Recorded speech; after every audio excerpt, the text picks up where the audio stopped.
Assalamualaikum warahmatullahi wabarakatuh.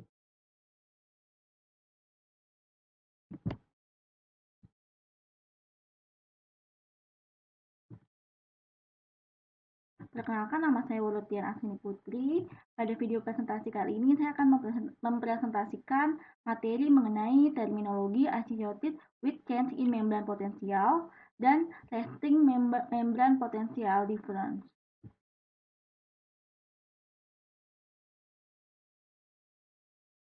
Yang pertama ada potensial aksi. Jadi potensial aksi ini terjadi di seluruh membran sel. Nah, hal ini didasarkan oleh adanya perbedaan konsentrasi ion natrium dan kalium antara intraseluler dan ekstraseluler.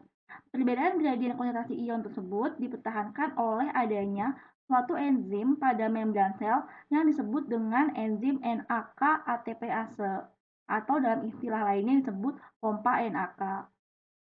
Pompa NAK ini bekerja dengan cara mentransfer 3 ion natrium keluar sel serta 2 ion kalsium ke dalam sel. Gradien konsentrasi ini menyebabkan adanya potensial positif di luar membran sel dan potensial negatif di dalam sel. Nah, perbedaan potensial membran ini disebut sebagai resting membran potensial. Jadi sitoplasma sel ini memiliki potensial listrik sebesar minus 60 hingga minus 80 volt dibandingkan dengan cairan ekstraseluler.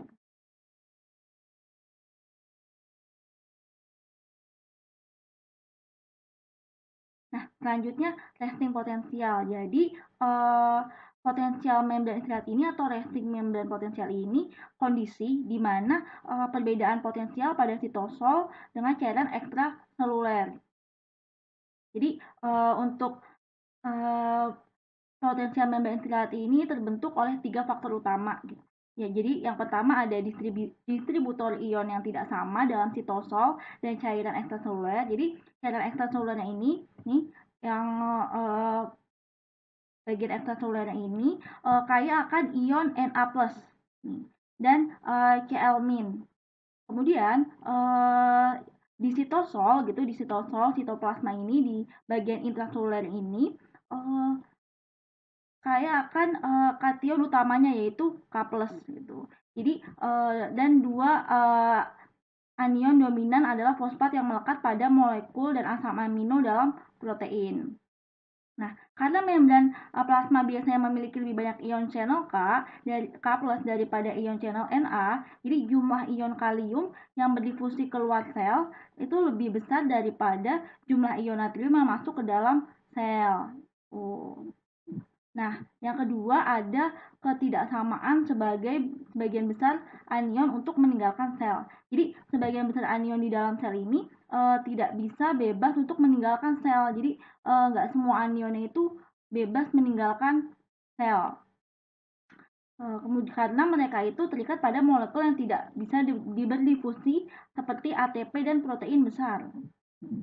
Nah, yang ketiga itu karena ada pompa natrium kalium. Jadi kalium K+ dan natrium Na+ ini memiliki peran yang sangat penting nih dalam proses pembentukan potensial membran istirahat. Di sebagian besar sel, konsentrasi K+ lebih tinggi di dalam sel. Sedangkan jadi K+ ini lebih tinggi nih di dalam sel, sedangkan Na+-nya itu lebih tinggi di luar sel. Jadi gradien konsentrasi Na+ dan K+ ini diatur oleh pompa natrium kalium. Jadi pompa natrium kalium ini memerlukan ATP sehingga termasuk transport aktif.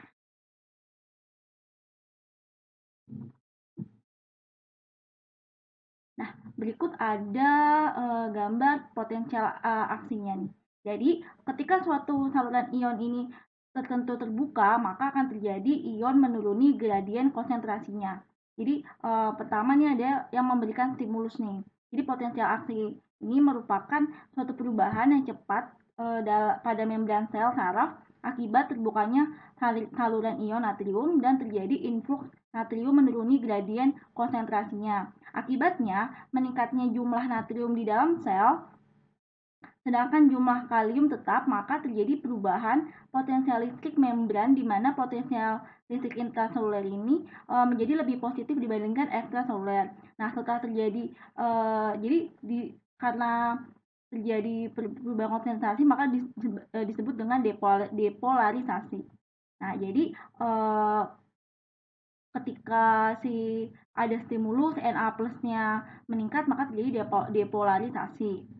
Nah, setelah terjadi depolarisasi, maka resting membran potensial akan dikembalikan lagi melalui suatu proses yang disebut repolarisasi. Gitu. Jadi setelah si Na plusnya ini mencapai 40, maka dia akan mengalami repolarisasi. Jadi si K plusnya ini akan keluar setelah Na plusnya masuk sampai ambang batas 40, maka terjadi depolarisasi dan K plusnya akan keluar. Nah, pada proses ini saluran natrium yang tadinya terbuka akan menutup dan diikuti dengan terbukanya saluran kalium. Tuh. Nah, kalium akan berpindah keluar sel, menuruni gradien konsentrasinya, dan mengembalikan potensial membran dalam sel menjadi negatif. Gitu. Jadi, karena dia sangat banyak keluarnya sampai di bawah batas gradien, maka terjadi hiperpolarisasi.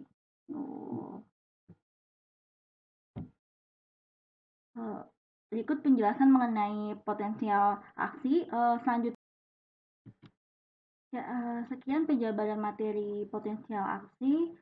Kurang lebihnya mohon maaf. Terima kasih. Wassalamualaikum warahmatullahi wabarakatuh.